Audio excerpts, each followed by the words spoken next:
네, 12월 3일 장 마감 후 방송을 시작하겠습니다. 오늘 나오신 분은 신한금융투자 서울파이낸스센터 황유현 PB팀장님. 안녕하세요. 네, 안녕하십니까. 네. 이번 한 주 네. 정말 힘들었죠? 그러니까 막 공포에 빠지기도 하고 이걸 팔아야 돼, 사야 돼, 막 그렇죠. 범민에 빠지기도 네. 하고 엄청 힘들었어요. 엄청 힘들었어요. 힘들었고 변동성도 굉장히 심했죠. 변동성도 굉장히 심한 일주일을 보냈습니다. 다행히 뭐 결과론적으로 보면 금요일 날 오늘 보면 정말 오늘은 좀 되게 시장이 편했긴 했거든요. 오늘은 좀 골고루 그렇죠, 올랐죠. 느낌? 네, 근데 엄청 지루하다는 느낌 안 드셨나요? 오늘 저는 시장 보는데 아직도 시간이 1시야? 아직도 2시야? 할 게 없어서 그래요. 네, 뭐 어떻게 보면 이제 그동안 내려왔던 게 올라가는 구간이라서 뭐 할 게 없어서 그런지는 몰라도 화요일 날에 급락을 잘 버티셨다면 다행히도 잘 버티셨다면 지수는 거의 다 거의 올라왔잖아요. 보시면 그렇죠. 지수만 놓고 보면 사실 뭐 일주일 전이랑 거의 차이가 없어요. 없는데 오히려 그때 종가 금요일 종가보다는 더 올라와 있는 상태죠. 근데 사실 이런 변동성에 죽어나가는 건 항상 개인 투자자들이거든요. 그렇죠. 네, 그러니까 이번 주는 어떻게 대응을 하셨느냐에 따라 사실 아무것도 대형주를 가지고 계신 분이라고 하면 아무것도 안 했으면 그냥 괜찮았을 겁니다. 오히려. 네, 근데 오히려 좀 뭔가 리스크 관리를 하기 위해서 뭔가 더 적극적으로 하셨다라고 하면 쉽지 않은 일주일 또는 좀 힘든 일주일이 되셨을 수도 있어요. 더 속상한 제가 지금 되게 표현을 되게 둘러서 하고 싶은데 예를 들어서 여기 뭐 화요일 날 좀 정말로 신경질적으로 매도를 같이 동반으로 매도를 했다라고 하면 그래서 같이 손절했으면 이날은 절대 따라붙지 못했을 거고요. 다음 날은 그리고 그 다음 날도 따라잡기는 정말 쉽지 않았을 겁니다. 근데 이제 만약에 그렇다 하셨던 분들이 있다고 하더라도 앞으로 전략을 어떻게 짜느냐에 따라서 충분히 만회할 수 있는 기회도 있고 희망이 보이는 종목들도 충분히 많이 있고 모멘텀이 있는 종목들도 많이 있고 그렇습니다. 다만 이제 좀 조심해야 될 종목 패턴도 좀 많이 나오고 있어서 그래요? 네, 그런 것들은 이제 종목에 따라서 대응을 좀 많이 잘 하셔야 될 것 같아요. 예, 그런 것들에 대해서 한번 구체적으로 해보시죠. 얘기를 해보도록 하고요. 일단 특징적인 거는 일단 외국인이 돌아왔다 이렇게 표현을 해도 될까요? 외국인이 돌아왔다기보다는요. 이 보시면 자 코스피만 놓고 보면 이번 주 좀 그래도 코스피 현물인데요. 정말로 오랜만에 의미 있는 수량을 샀다고 생각할 정도로 일단 사기는 샀습니다. 그리고 확실히 11월부터는 기조가 좀 바뀌긴 했죠. 기조가 좀 확실히 외국인들이 빨간색 기조가 많이 들었고 이런 부분들이 삼성전자의 상승하고 연계돼서 좀 움직였던 그런 느낌은 좀 있었습니다. 확실히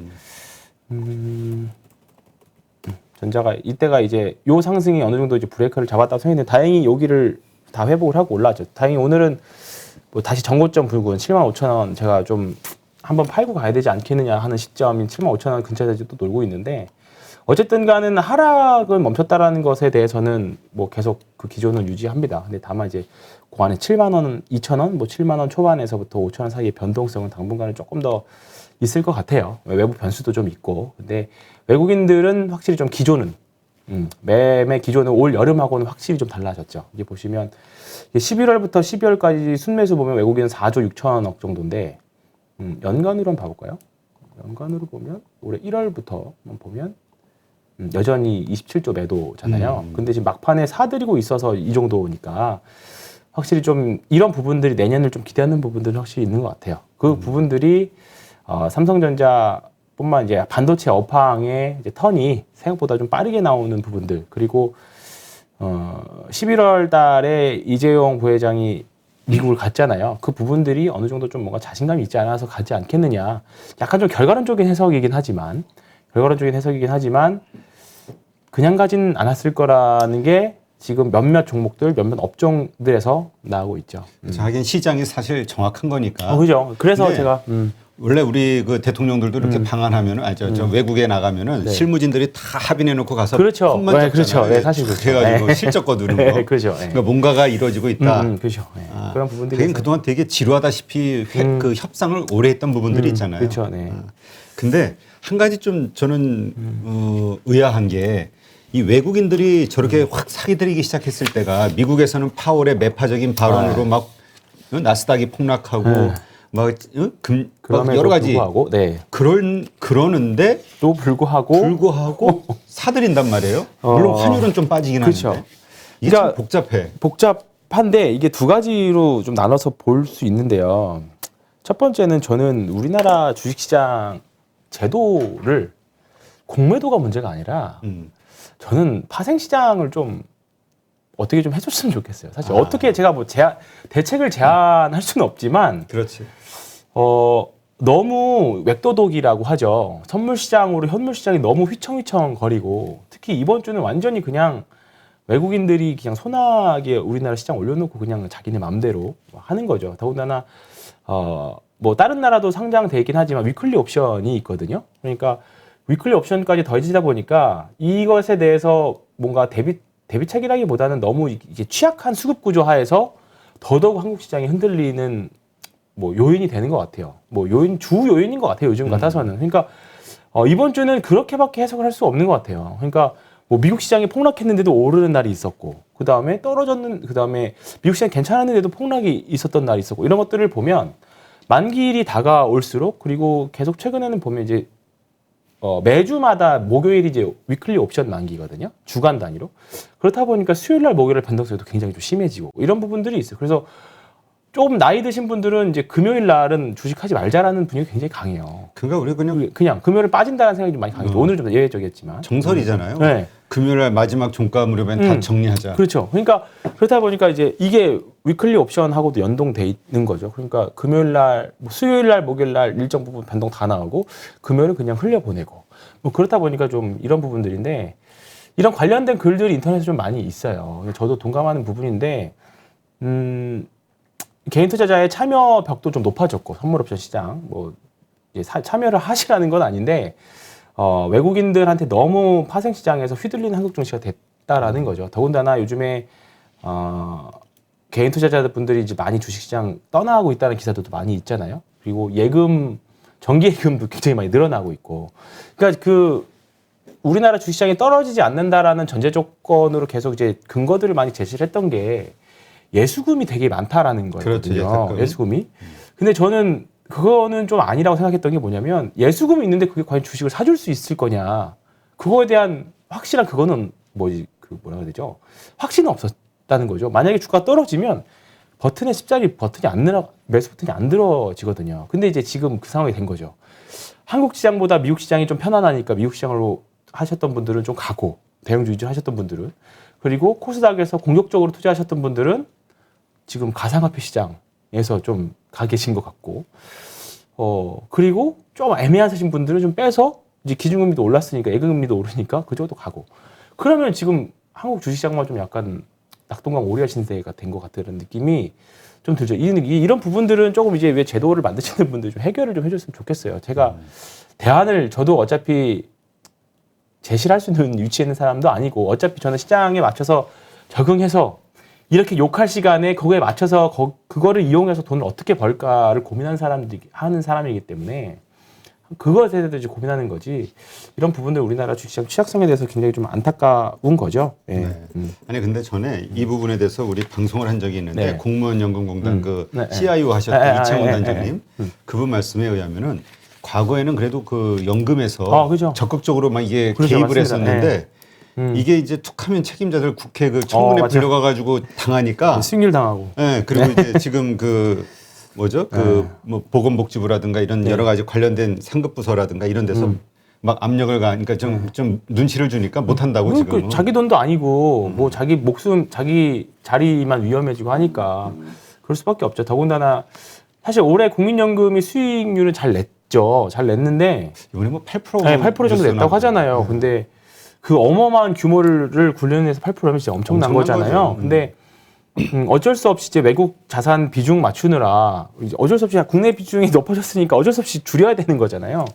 그렇다 보니까 지금 국내 외국 연기금의 수급도 좀 안 좋은 상황이고 개인 투자자들의 수급도 안 좋은 상황이고 현물 수급이 안 좋은 상황에서 외국인들은 그냥 파생 시장하고 현물 시장에서 그냥 자기 마음대로 자기가 큰 그림 딱 짜놓은 대로 그냥 하고 있는 거죠. 그래서 어쩔 수 없이 외국인들 작년에는 보면 이게 전체 수급을 놓고 보면 작년에는 외국인들이 팔았고 개인들이 샀거든요. 그러니까 이건 봐볼까요? 자, 총으로 놓고 보면 1월 1일부터 봐보겠습니다. 2020년, 2021년을 봐야 되겠죠. 2020년. 보면, 네. 안 나오네요. 예, 잘못됐네. 네. 보면 개인이 47조를 샀고 2020년 외국인은 24조를 팔았어요. 그러니까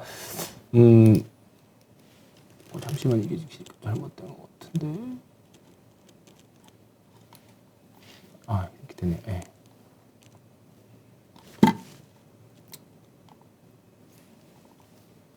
이렇게 놓고 봐야겠습니다. 네, 이렇게 됐죠. 이렇게 보면 외국인들은 이 기간을 놓고 보면 이렇게 되어 있는 상태고요. 올해는 보면 11년 1월 1일부터 오늘까지 보면 개인이 여전히 많이 사고 외국인들이 많이 팔았는데 이게 하반기로 갈수록 좀 많이 달라지고 있잖아요. 그러니까 사실 뭐 어떻게 생각하느냐에 따라긴 한데 어제도 이거 가지고 다른 분하고 계속 이야기를 좀 많이 했었는데 뭐 이제 연구소 소장님들이랑 결국은 외국인들이 한국 주시장은 그 쥐락펴락하는 어쩔 수 없는 위치에 있는 것 같아요. 왜냐하면 그거는 응집력의 차이인 것 같아요. 그러니까 작년에는 개인 투자자들의 응집력이 조금 있었던 것 같습니다. 제가 아무리 봐도 대형주들 그냥 처음 주식 시작하는 분들이 굵직굵직한 대형주들을 다 사줬죠. 그렇다 보니까 응집력이 됐으니까 좀 지수가 했다라고 보는데 결국은 시장이 좀 재미없어지고 하다 보니까 이제 좀 응집력이 떨어지고 다 각자의 논리에 따라서 매도를 하시고 수급이 분산되는 효과가 좀 있었던 거죠. 근데 이제 지금은 외국인들이 뭔가 응집력으로 전기전자 쪽 계속 공략을 하고 있잖아요. 이런 부분들이 계속 앞으로 우리가 주목을 해야 되는 부분들이고 그래서 이런 부분들이 이제 좀 내년에 대한 힌트가 되지 않겠느냐 그런 점을 찾아보고 있는 부분들이죠. 네. 그러니까 이제 슬슬 삼성전자에 대한 기대감이 좀 올라오는 것 같아요. 삼성전자 물론 우리가 10만 전 우리가 비웃을 때도 있었는데 8만 전자니 뭐니. 근데 이제 지금 흘러가는 모습 보면은 좀 심상치 않다. 일단 우리 그 외국인의 수급 외에 내부적인 요소 뭐가 좀 좋아지고 있는 게 있을까요? 내부적이라기보다는요. 오늘은 어떤 말씀을 좀 드리고 싶냐면요.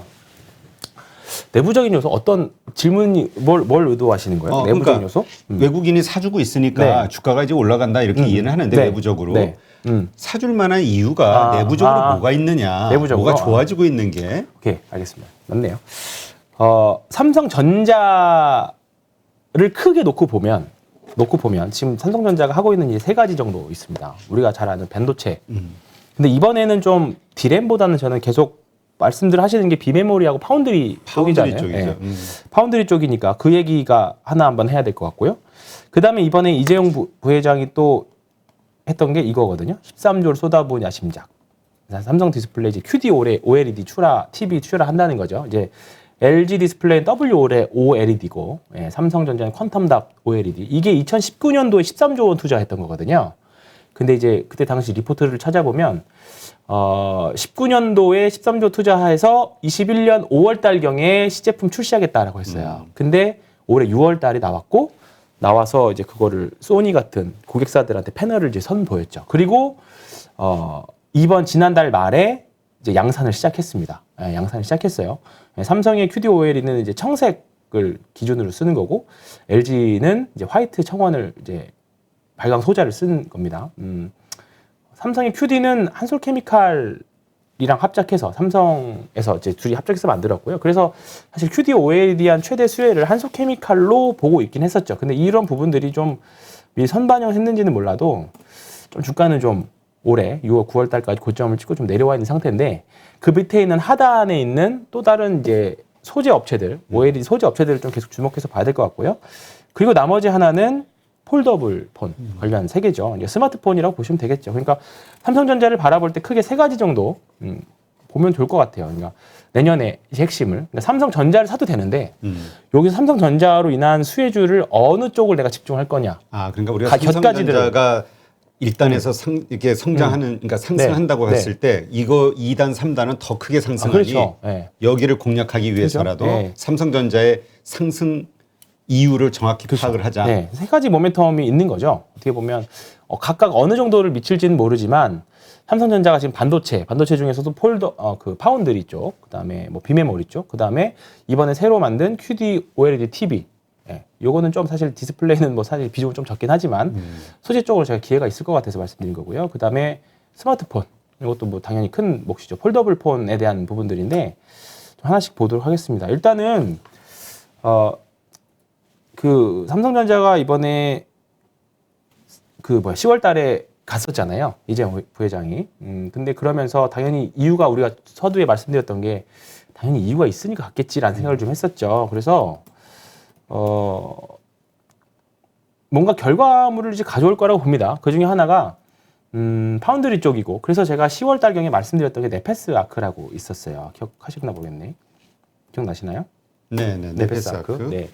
이제 파운드리 후공정 업체, 이제 반도체 후공정 업체입니다. 근데 이 이슈가 뭐였냐면 제가 한 9월 달, 10월 달 요거 부분에서 말씀드렸던 것 같아요. 근데 여기 한번 11월 달 이때 여기 한번 크게 세게 한번 맞은 적이 있어요. 이게 뭐였냐면 네페스 아크가 지금 계속 하고 있는 일이 뭐냐면 그 삼성전자 갤럭시 22에 들어가는 새로운 AP, 예, 그 부분을 만드는데 이제 엑시노스라고 합니다. 이제 이 부분에 대한 수율 문제가 계속 있었어요. 근데 제가 여기서 계속 뭐 알아보고 하는데 내년에 좀 될 것 같다. 새로운 갤럭시의 S22에 하이엔드 스마트폰에 새로운 AP인 엑시노스가 실릴 것 같다. 그러면 그거에 대한 테스트를 네페스 아크가 할 것 같아서 실제로 수주도 많이 받았다고 해서 그래서 방송에서도 말씀드렸던 거고, 여기 나오는 뭐 이런 거래량들을 봤을 때 이게 그냥 도는 거래량 아닐 것이다라는 걸 했었죠. 근데 이때 기사가 뭐라고 나왔냐면 익명의 관계자, 우리나라 관계자였는지는 모르겠는데 해외 관계자라고는 기사는 나왔었거든요. 근데 수율이 생각보다 안 좋다. 네, 내년에 불투명하다라는 기사가 나오면서 이게 쫙 빠졌어요. 근데 이게 한번 하락하고 그냥 말았어요. 그래서 저는 여기서 이제 실제로 뭐 약간 좀 일부 비중을 줄이신 분도 있고 그냥 홀드 하신 분들도 있긴 있었는데, 이 부분이야 뭐 시장 빠지면서 같이 밀렸으니까 그렇다 치더라도. 근데 그저께부터 갑자기 수급이 쭉쭉 들어왔죠. 뭐였냐면 다시 수율이 생각보다 좋다. 며칠 만에? 네, 며칠 만에.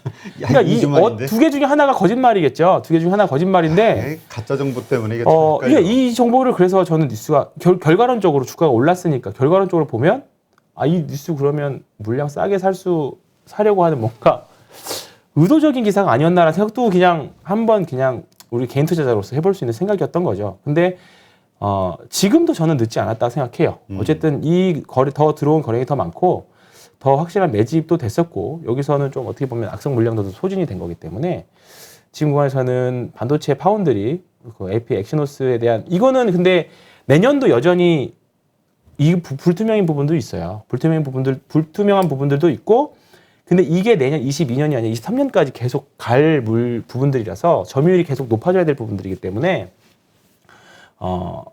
추가적인 상승도 어떻게 보면 기간이 더 남은 거죠. 그래서 충분히 앞으로 매매할 수 있는 기회라든가 충분히 많을 거라고 생각합니다. 이날 사실 네페스 아크만 올랐던 건 아니고 테스나나 뭐 이런 주식들도 같이 올랐고, 그렇죠. 예, 테스나 테스트 업체들 가지고 참 많이들 고생했는데 이것도 많이 올랐고요. 그다음에 뭐 네페스 아크의 모 회사인 네페스도 많이 이때 같이 올랐고요. 근데 지금 최근에 주가 흐름은 네페스 아크가 가장 좋은 모습을 보여주고 있죠. 가장 이평선도 정배열로 됐고, 이 말이 뭐냐면 테스트 업체의 대장은 네페스 아크 아닐까라고 생각이 드는 거죠. 내년에는. 그러니까 기존에는 예상입니다. 그러니까 이건 시가총액이 한 6천억 되기 때문에 제가 작은 거는 이제 말씀 안 드리려고 하는데, 이건 되기 때문에 충분히 공부해 보시고 매매해 보시면 되게 좋을 구간에 있는 종목인 것 같고요. 반도체 파운드 쪽에서 그러니까 스마트폰, 삼성전자 사도 되는데 내년에는 대형주보다는 조금 이런 밑에 같이 관련된 회사들이 더 클 수 있을 거라고 해서 말씀드리는 겁니다. 그리고 이번에 QD OLED에 대한 건데요. 아까 말씀드렸던 한솔케미칼이 가장 큰 수혜기는 한데 좀 무거워요. 그리고 이미 선반영이 됐다라는 평가들도 많이 있어서 그렇긴 한데 관련된 회사로는 덕산 그룹이 있습니다. 덕산 네오룩스, 덕산 테코피아 뭐 이런 회사들이 있는데 덕산 테코피아 같은 경우에는 지금 주가가 한번 쫙 올라갔다가 좀 쉬고 있는 구간이거든요. 덕산 테코피아가 약간 OLED 유기 화합물을 만들어서 네오룩스로 주면 네오룩스가 다시 또 상위권 회사들한테 또 주는 부분, 그게 이어지는 거거든요. 근데 일단은 OLED 시장이 어쨌든 내년에부터가 본격적인 것 같습니다. 어쨌든 LG 디스플레이도 마찬가지고 삼성도 마찬가지고 내년에 본격적으로 이제 기존의 뭐 LCD에서 본격적으로 OLED 시장으로 넘어가는 구간인데 우리가 좀 약간 착각하기 쉬운 게 OLED 하면 화소가 무조건 좋아진다라는 생각을 많이들 갖고 계시거든요. 그러니까 뭔지는 모르지만 그죠? 그냥 좋아지나 보다. 네, 그죠? 그 생각이 기본적으로 많이들 갖고 계실 그쵸. 거예요. 네, OLED 넘어가면 당연히 좋아지겠지. 근데 그 해상도 우리가 흔히 말하는 선명한 거, 해상도에 대한 문제는 사실 픽셀의 문제거든요. 해상도와 우리가 지금 LCD, OLED 이런 것들, LED, OLED 이런 것들은 사실 광원이거든요. 위에 판이 있고 그 밑에 어떤 빛을 쐬주느냐에 따라서 이게 LCD TV냐 OLED TV냐 이렇게 되는데 물론 OLED가 그 명암비가 더 좋아서 더 선명하게 보이긴 합니다. 당연히. 근데 해상도를 이제 더 뒷받침해 줄 수 있는 게 OLED가 되는 거죠. 그렇다 보니까 LCD는 빛을 쏘고 그거를 더 얇게 펴주는 과정이 더 들어가거든요. 그렇다 보니까 LCD는 부품도 많이 들어가고 그다음에 생산 공정도 더 복잡해요. 그렇다 보니까 LCD TV는 좀 두껍잖아요. 근데 OLED는 그냥 유리판 놓고 그 위에 요거 하나 딱 붙이면 되니까 엄청 얇은 게 나오는 거죠. 그러면서 롤러블까지도 가능해지는 거고. 그래서 이제 이 흐름이 LCD에서 본격적으로도 OLED 넘어가는 거고, LCD 쪽에서는 이제 중국이 이제 글로벌 마켓시어 1위가 되어 있죠. 근데 이렇다 보니까 삼성 이제 우리나라 기업 업체 같은 경우에는 너네 LCD 했어 그러면 이제 우리 OLED 도망가는 거죠. 어떻게 보면 또 그 LG나 삼성 입장에서도 새로운 수요를 또 일으켜야 되니까. 그러니까 해상도를 더 잘게 우리가 흔히 이제 마트 가서 보시면 뭐 8K, 4K, UHD 이런 게 사실 해상도에 대한 거거든요.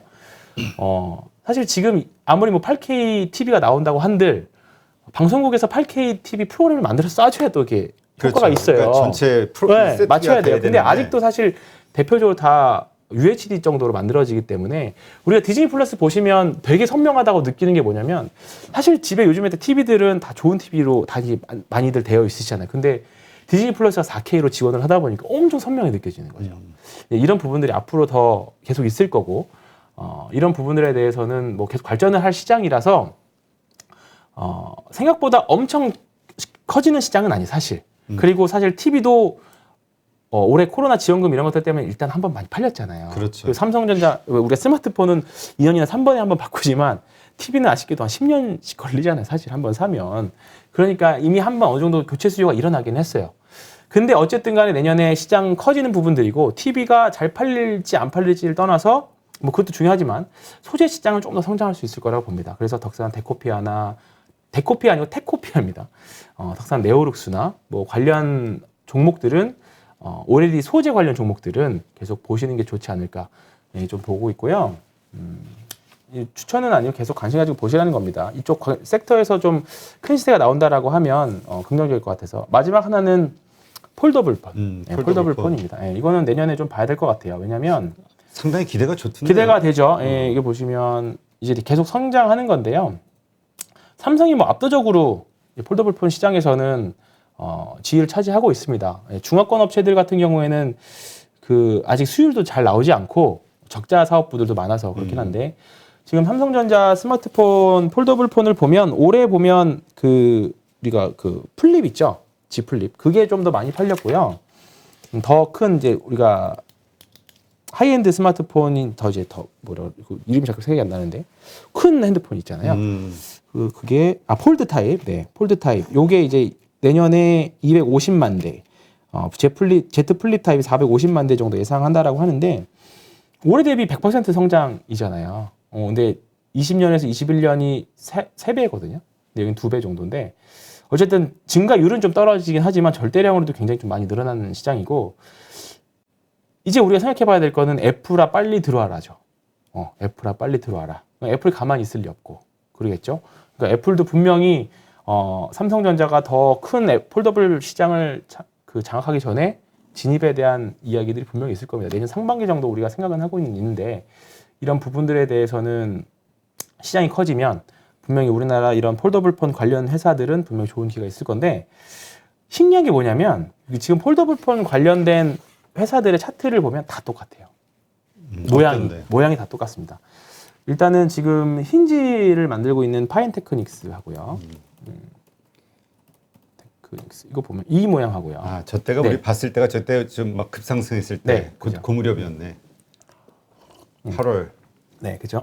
이거 하고요. 그 다음에 KH 바텍. 이제 일단 얘네들이 힌지인데요. 바텍하고요. 이게 보시면 좀 약간 정도의 차이는 있지만 8월 달에 대량 거래하고 나서 거래량 없이 쭉 밀려 있는 상태 이렇게 돼 있는 모습이에요. 이렇게 돼 있고 그 다음에 또 볼게 세경 하이테크. 제가 사실 좀 내년에 대박으로 생각하고 있어서 매매 타이밍만 놓치고 보고 있는 게 세경 하이테크인데 세경 하이테크도 모양이 똑같죠. 네, 25,500원. 요거는 공부를 해보시면 수급상으로도 되게 재밌는 비밀이 숨어져 있습니다. 어떤 비밀이에요? 아니, 그거는 숨어져 있는데 전환사채. 예, 전환사채에 대한 문제가 있는데. 아, 여기 예정되어 있는 전환사채 물량이 있다. 그렇습니다. 이건 악재잖아요, 주가에. 그렇지 않. 그거를 어떻게 해석하느냐의 차이인데 그거는 나중에 다시 한번 할게요. 특집 시간으로? 네, 특집 시간으로 할게요. 이거 근데 유튜브에서 해도 되는지는 모르겠는데 한번 해볼게요. 하면 어때요? 누가 뭐래? 그거는 나중에 우리 연말에 좀 예를 들어서 뭐 이제 다음 주 이제 지나서 재미없는 구간 들어가면 그때 한번 다뤄보죠. 예, 그때 한번 다뤄보도록 하고요. 그래서 제가 이거 전환 세경화 실제로 제가 그거 이슈를 통해서 100%를 작년에 낸 종목도 있거든요. 예, 그거 한번 말씀드리겠고요. 세경하이테크, 파인 테크닉스, 그다음에 KH바텍 그리고 최근에 많이 올랐던 게 BH 예, 이런 것들도 좀 많이 올랐죠. 예. 그래서 폴더블 폰 주식들은 관련 부품 주식들은 각종 뭐 힌지가 됐든 뭐 특수 필름이 됐든 관련 주식들은 내년에 계속적으로 관심을 가지고 보셔야 될 것 같아요. 이거에 대한 지금 선별적으로 먼저 진행하고 있는 모습들이 예를 들어서 세경 하이테크를 보면 이 모습인데요. 이게 보면 제가 예전에 그 윌리엄 오닐의 손잡이 달린 컵 이야기 말씀드렸을 거예요. 네. 이게 보면 이게 한번 쫙 만들고 지금 어떻게 보면 컵의 절반 정도 만들어졌다고 볼 수 있거든요. 그죠? 근데 지금 먼저 이렇게 진행되고 이거보다 여기에 확장 이게 뭐 한 몇 달 더 진행형이 뭐냐면 카메라 섹터들입니다. 예, MC넥스 보면 이렇게 돼 있죠. 이렇게 보면 한번 쫙 했다가 이렇게 했다가 이렇게 되고 있고요. 그다음에 하이비전도 마찬가지죠. 하이비전도 여기서 한번 이렇게 시대 냈다가 손잡이 이게 컵 모양 만들고 손잡이 만들고 지금 진행되는 이런 구간이고요. 파트론도 파트론은 좀 이거를 뭐 사실 기술적 분석이 자기 어떻게 해석하느냐의 차이긴 한데 파트론도 약간 제 기준으로는 약간 그런 모양이거든요. 그러니까 지금 이런 모양이 좀 더 앞서서 진행되고 있는 느낌이 확실히 좀 강해요. 그래서 세경 하이테크나 아니면 천천히 분할 매수로 모아가시면 되게 좋은 구간이라고 생각합니다. 그래서 세경 하이테크, 파인 테크닉스 뭐 이런 주식들은 지금 한 두세 달 동안 완전 거량이 죽어 있는 상태잖아요. 거량하게 실려놓고 그렇기 때문에 좀 긍정적으로 보는 거고요.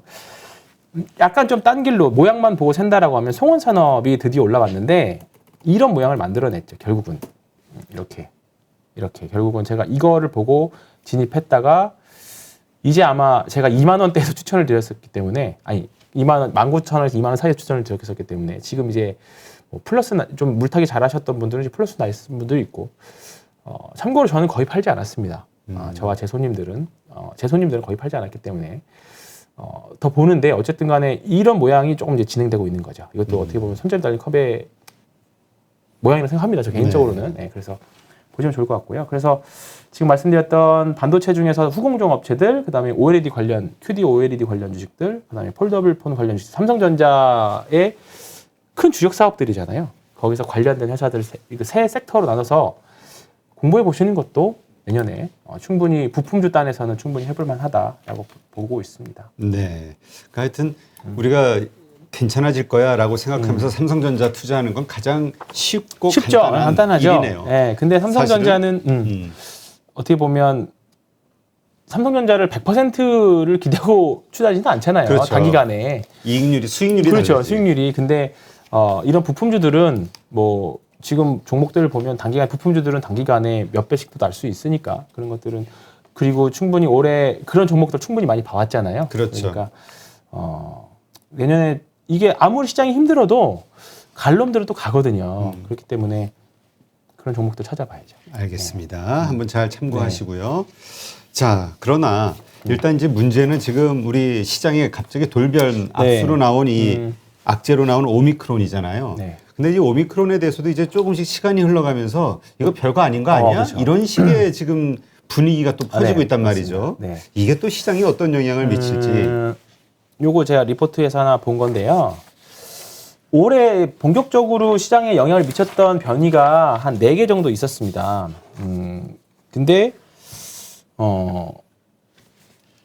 델타 변이 있었고 그다음에 뭐 조금 더 예전에 감마 변인가요? 뭐 그것도 브라질에서 나왔던 게 하나 있었고 그다음에 인도에서 나온 거 있었고 그게 델타 변이고.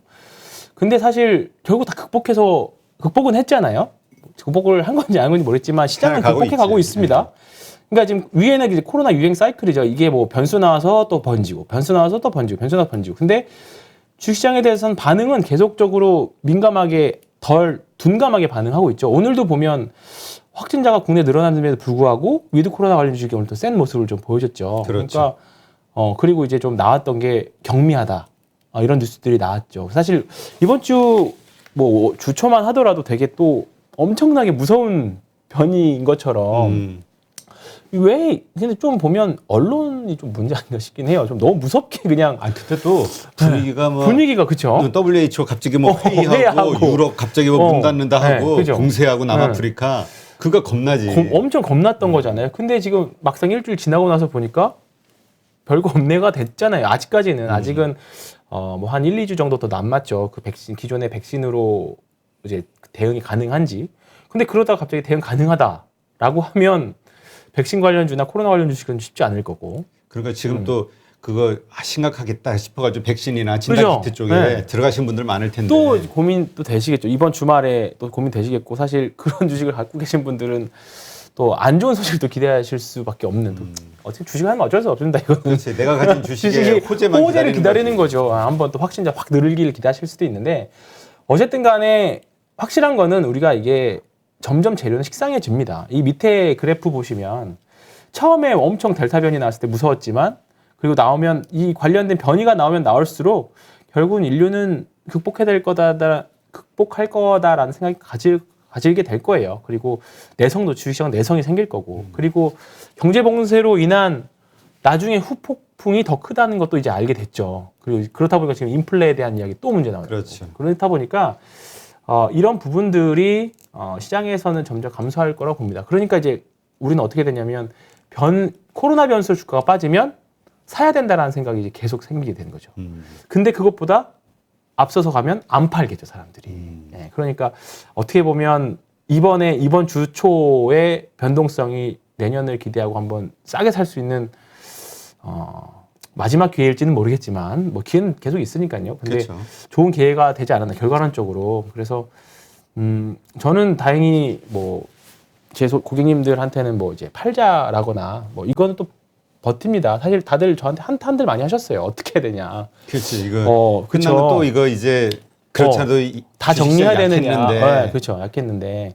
근데 이제 신용이나 대출 있는 계좌들은 좀 이제 담보 비율이 위험한 계좌들도 생기긴 했지만 어떻게든 막아서 버티고 넘겼거든요. 근데 이제 장고는 사실 또 장고가 훅 빠졌다가 또 훅 올라오죠. 이번 주 같은 경우에는. 근데 어쨌든 간에 다음 주까지는 조금 더 재밌게 매매해보고 이제 12월 예상했던 대로 좀 쉬었다가 내년 노려서 하는 종목들 계속 또 보고 있거든요. 그러니까 다행히 근데 이번 주 정신 없을 때 파월 의장이 그 금 테이퍼링이나 금리 인상에 대한 이슈를 싹 껴가지고 그렇지. 변동성이 녹아져 들어갔어요. 그게 사실 좀 좋지 않았나 싶습니다. 이제 다다음 주에 FOMC 있는데 그런 부분에 대한 적응을 먼저 시장에서 한 것 같고. 그리고 또 하나 우리가 지금 12월 달로 연기된 그 부채 한도 협상 게 그것도 이게 위급해지니까 2월 달로 또 그렇죠. 연장 합의해가지고 또 후다닥 어떻게 그렇죠. 조용히 스리스리 그러니까 이번에 어떻게 보면 묶어가지고 악재기 한 번에 싹 쓰레기통에 넣은 그런 느낌이에요. 그리고 이것 때문에 또 유가 원유도 확 떨어졌죠. 그렇죠.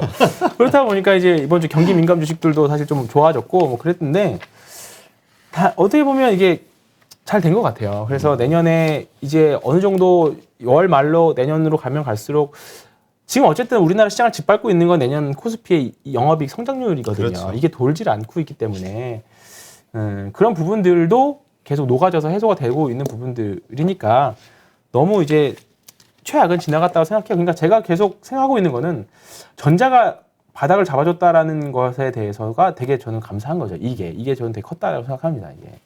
그래서 어쨌든 뭐 여기서 이렇게 쭉 다시 치고 올라간다는 개념은 아니더라도 결국은 반도체 업황 자체가 이제 좀 턴을 하는 느낌이 있어서 그런 부분을 긍정적으로 보는 거고, 대신에 저는 삼성전자보다는 중성주장에서 기회가 좀 더 있지 않을까 싶어서 그 종목들을 말씀드렸던 거고요. 네. 근데 일단 오미크론이 그렇다고 끝난 건 아니고 아니죠. 이게 예, 갑자기 또 있죠. 예. 중증 그렇죠. 또 나온다라고 치사율이 또 하면. 높은 걸로 또 나오면 이게 또 큰 문제가 될 수 그렇죠. 있죠. 예. 자, 어쨌건 이번 시장 이러한 요소들로 인해서 참 변동성이 컸는데 그동안 정말 무겁고 이게 과연 오를 수나 있을까라고 생각했던 낙폭과대주들, 대형주들이 쫙 올라오는 모습을 보였단 말이죠. 여러 가지, 게임주는 다시 좀 내리고. 오늘은 또 뭐 2차 전지라든가 게임 주식들이 또 올라오고 그렇죠. 하긴 했는데 오늘은 계속 또 지금 올라오고. 주도주 싸움 수급도 왔다 갔다 하는데요. 이번 주에 종목들 좀 가지고 계신 분들 보면 좀 특징이 자, 이거와 연관돼서 한번 생각을 해보겠습니다. 이제 대주주 양도세 이슈가 본격적으로 이제 그런 느낌이 시작이 됐는데요. 보면 코스피보다 코스닥 월간 개인 순매수 보면 확실히 월말에는 12월에는 개인들이 많이 코스닥에서 매도를 많이 하잖아요. 이런 부분들이 이제 계속적으로 나올 거라고 봅니다. 이게 보면 예를 들어서 일진 머티리얼즈 같은 경우에는 이제 월말에 그 편입과 되면서 이제 쭉 이제 밀리기 시작했고요. 그다음에 요 특징이 뭐냐면 많이 오른 주식들에서 좋은 소식이든 나쁜 소식이든 뭐가 나오면 일단은 매도 재료를 해석하는 게 문제입니다. 지금 이제 ST팜 같은 경우에도 저도 이거 되게 제 고객님들 잘 끌고 가다가 어제 좀 세게 맞아가지고 좀 짜증이 굉장히 났는데 단기간에 좀 많이 올랐잖아요. 이거는 뭐 이제 코스닥 종목이죠. 근데 어제 이제 계약 공급 공시 나오고 나서 거기서 공시 나오면서 딱 물량 투하가 딱 나왔거든요. 뉴스에 팔아가 네, 뉴스에 팔아가 됐죠. 그러니까 이게 시장이 좋거나 좀 특이사항이 아니었다라고 하면 뭐 더 갈 수 있는 재료일 수도 있었어요. 근데 특히 12월은 뉴스에 팔아라가 굉장히 좀 조심해야 될 수 있습니다. 그러니까 이것도 그렇고 LG 이노텍도 많이 올랐던 주식들도 이것도 그 애플 뭐 좀 약간 점유율 떨어진다는 뉴스가 나오니까 그렇죠. 그냥 그거 재료로 공급이 또 잘 안 빨았고. 된다고 물건이. 네, 그렇죠. 근데 그거는 글쎄요, 그거 가지고 이게 팔 재료인가 했지만 얘도 결국은 쫙 한번 맞았고요. 그 다음에 아이원스 최근에 좀 흐름 좋았던 이 종목도 오늘 고점에서 3자 배정 이슈가 나오면서 그냥 또 쭉 맞았고요. 그 다음에 포스코 케미칼 이것도 이 자리에서 좀 뉴스가 나오니까 또 쭉 맞았고요. 그러니까 지금 보면 많이 오른 종목들 있죠. 제가 지금 계속 조심해야 되는 종목 중에 하나가 주성엔지니어링 이런 종목들이거든요. 이것도 뭔가 뉴스 잘못 나오면 한번 쭉 빠질 수 있는 위기에 있는 종목들이 계속 모니터링하면서 보는데, 일단은 11월 달, 12월 달에 많이 오른 종목들은 일단은 조금 12월은 어떤 뉴스가 나오든지 간에 투매성으로 좀 맞을 수 있어요. 그래서 이런 부분들을 제가 아까 서두에 말씀드렸던 게 12월 달 조심해야 되는 패턴들이 이런 패턴들이. 그러니까 많이 오른 종목들은 일단은 어떠한 큰 손들이 팔 수 있어요. 이게 대주주 양도세가 내뿐만 아니라 그 친족을 포함한 그 기준으로 10억이기 때문에 분명히 내가 뭐 한 1억 갖고 있고 아빠가 9억 갖고 있으면 그것도 대주주거든요. 그렇죠. 똑같은 종목을. 그러니까 조심해야 됩니다. 그래서 이런 종목들은 특히 올해 대시세를 냈던 종목들은 그리고 아직 11월, 12월에 큰 조정이 없는 종목들은 이제 다음 주 지나고 나면 조금 조심하실 필요는 있습니다. 그래서 이런 종목들 위주로 좀 조심해야 되지 않겠느냐 해서 좀 말씀드리고 싶었어요. 네. 자, 그러니까 지금 우리가 이제 가장 고민이 되는 거는 주도주가 과연 네. 다음에 뭐가 네. 될까? 이제까지처럼 메타버스, NFT를 중심으로 한 게임주, 엔터주냐? 근데 꺾인 것 같았는데 다시 살아나는 올라오죠. 듯 하거든요. 네. 그게 또 2차 전지 소재주도 마찬가지고. 그렇죠. 저는 주도주 탐색 구간이 12월 달 이거 아직은 솔직히 말씀 못 드리겠어요. 좀더 봐야 된다. 그 둘이 지금 수급 세력 다툼을 엄청 하는 것 같아요. 근데 지금 보면 윗돌을 빼서 아랫돌에 어제 같은 날이 윗돌 빼가지고 아랫돌 끼는 그런 날이었거든요. 분명히 이제 기존의 주도주들은 주도력을 조금씩은 잃고는 있어요. 분명히. 왜냐하면 다시 꺾어져 내려오는 구간이기 때문에 이게 얼마큼 쉬었다가 할지 또는 바로 할지까지는 솔직히 예상 지금 못하는 구간이고요.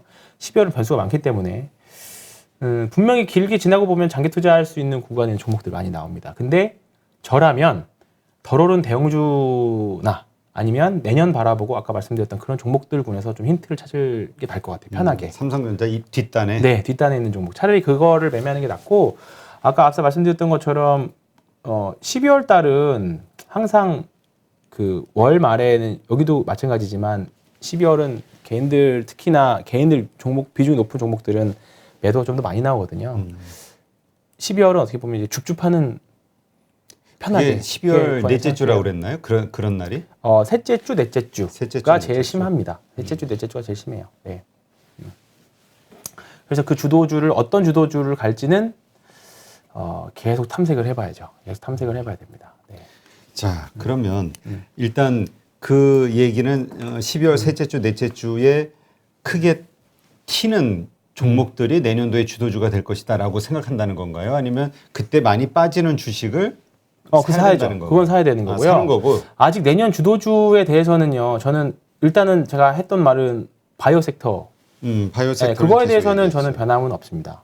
주도 근데 지금 분명히 종목들 제약 바이오 종목들 보면 옛날과는 다르게 호재 나오면 분명히 하나씩 먹혀주고 있거든요. 조금씩 꿈틀거리는 모습이 보이기는 보이기는 해요. 분명히 있습니다. 그렇기 때문에 옛날만큼 과연 될 수 있을까 고민은 해요. 왜냐하면 투기성 자금들이 많이 이제 가상화폐 쪽으로 많이 빠져나간 것 같아요. 어쩔 수 없이. 그렇다 보니까 이제 그런 부분을 감안하고 봐야긴 하는데 뭐 그때 말씀드렸던 논리, 뭐 코로나 시국 2년 동안 사실 제약바이오가 코로나 관련 없는 제약바이오들은 거의 움직이지 않았고 그동안 연구된 결과들은 분명히 있을 건데 그거에 대한 수혜를 좀 많이 볼 수 있는 종목들은 분명히 있을 거라고 보고 SK바이오팜 같은 종목이죠. 대표적으로 지금 ST팜이 증설력이 나오면서 이제 먹혀주고 있거든요.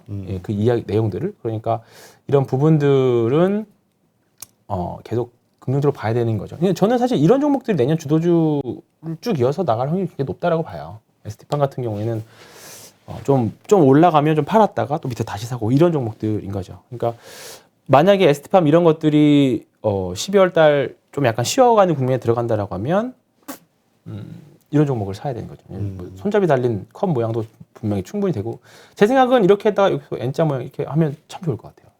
네. 그거는 이제 대봐야지. 근데 어쨌든 그런 거를 기대하잖아요. 네. 기대하면서 지금 사요? 아니면은 어느 시점에서 사요? 아니요. 지금부터는 정말로 단기 매매할 거는 하셔도 돼요. 끊어나고 되긴 하는데 다음 주, 다다음 주 들어가면서부터는 받쳐서 사는 게 좀 더 나을 겁니다.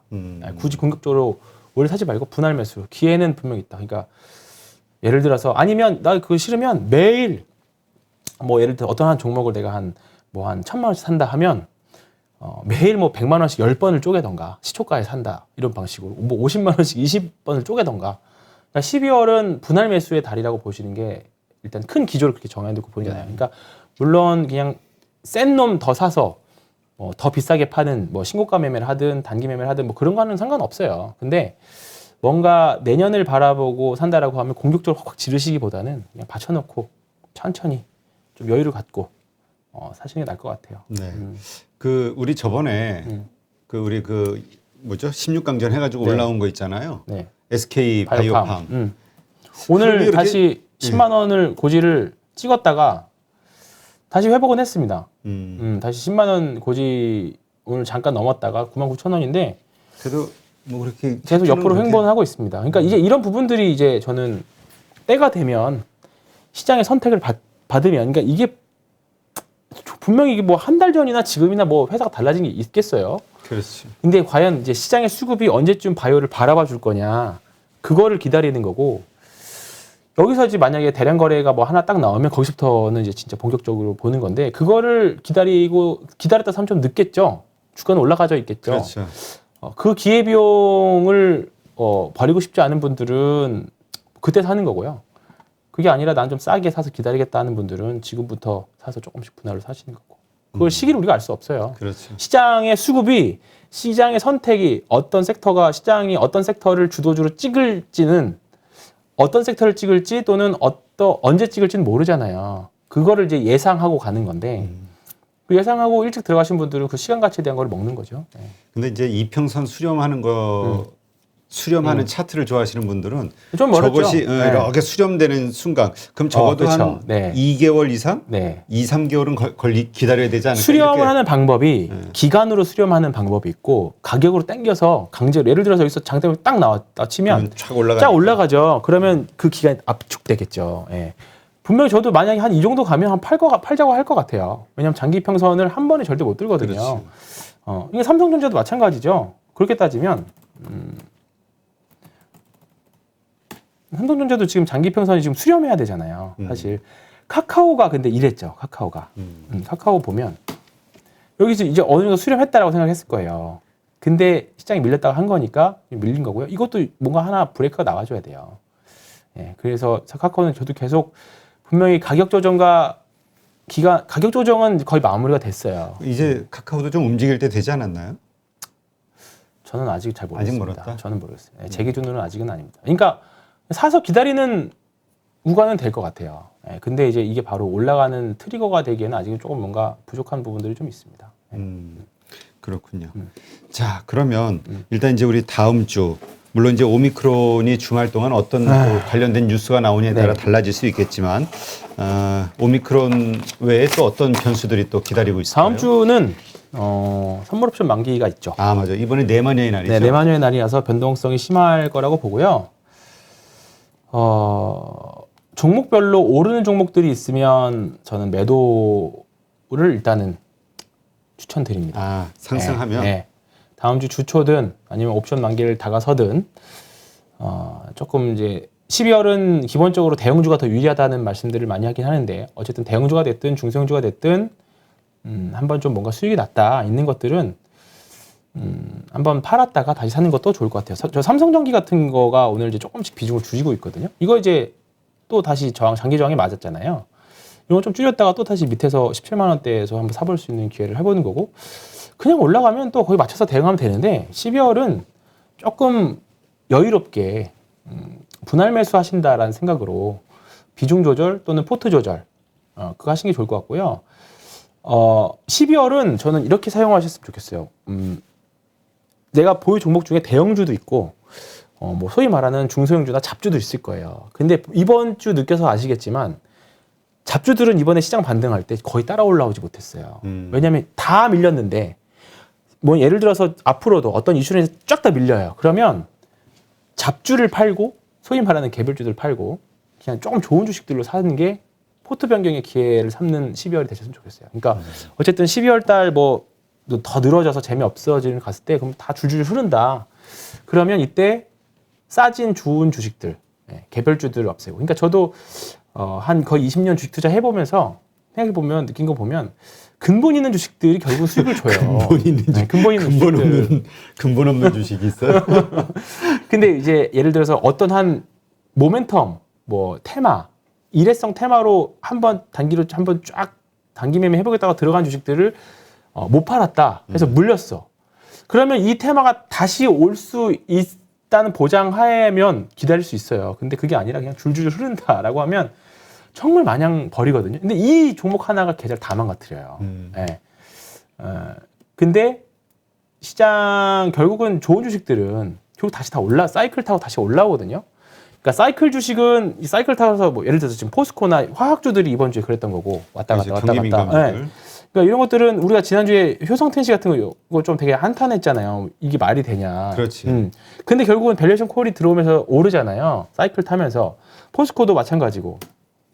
근데 이제 이런 것들이 이제 하락을 멈추긴 한 거죠. 근데 사이클, 다음 이제 철강 사이클은 또 오르긴 하겠죠. 근데 바닥 찍으니까 또 올라오는 거고. 근데 성장주들은 우상향하면서 올라가는 거고. 근데 테마주는 쫙 올라갔다 이거예요, 바로. 그러니까, 그런 주식은 다시 내 가격이 안 올 수 있어요. 그러니까 포스코 이런 것들은 분명히 계속 추가 매수하고 하면 좋은 주식이란 전제 조건 하에, 근본 있는 주식이란 전제 조건 하에 올라온다고요. 네, 저가 매수 계속 하면. 근데 테마주는 안 올 수도 있어요. 그렇기 때문에 12월은 좀 내 계좌에 이상한 주식들 있으면 다 걷어내고 좋은 주식으로 한번 리밸런싱 하는 걸로 보시면 되는데, 그 좋은 주식은 제가 뭐 앞서 말씀드렸던 뭐 IT 관련 주식들도 좋고요.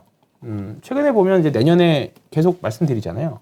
계속 나오는 게 크래프톤 같은 주식들. 내년에 매출액, 영업이익 증가를 좋은 것도 많고요. 캐치바텍도 있지, 아까. 그 2차 그 폴더블 관련 주식도 있고요. 펄어비스가 제일 높으네. 네, 펄어비스 좋긴 한데 이거를 과연 지금 미리 선반영을 해줬느냐 안 해줬느냐 그것도 고민을. 그러니까 이런 거 보면 가격대가 지금 올랐으니까. 그죠. 게임 주식들이 내년에도 사실 계속 크래프톤, 펄어비스 다 게임 주식들이잖아요. 그러니까 내년에도 좋을 수 있는, 그러니까 주도주가 내년에 이어질 수 있느냐 없느냐에 아직 고민해봐야 돼요. 근데 크래프톤 같은 경우에는 가격 부담이 없으니까 이런 것도 괜찮고 뭐 이런 기업들 보면 다 뻔하거든요. SK케미칼 이런 주식도 사실 무상증자 이후에 별로 주식 오르지 않은 섹터 내에 있고, 그다음 미포조선, 조선주 계속 말씀드렸던 것들, 현대중공업, 현대미포조선 다 지금 엄청 예쁘게 다 모양을 그려내고 있죠. 예, 그러니까 이거는 이제 신용증권 리포트인데 각 증권사들마다 내년에 매출액 증가율 상위 기업들, 뭐 영업이익 증가율 상위 기업들, 올해보다 내년에 더 좋을 거. 그러니까 2021년도 성장했지만 2021년에 뭐 예를 들어 20% 성장했다. 그러면 내년에 10% 이런 거 성장한 거 말고 20% 이상 성장하는 걸로, 올해보다 증가율 곡선이 더 급격하게 나오는 걸로 찾아보시면 그런 쪽에서 분명히 주도 섹터들이 나올 겁니다. 네, 그래서 찾아보는데 그 부분들은 뭐 저도 계속 앞서 말씀드린 설명드릴 거고요. 네. 계속 찾아보시는 걸로. 자, 그러면 일단 다음 주 이제 네. 내만의 날 있고 하니까 어떻게 대응 전략을 해야 될까? 매수매도 전략을.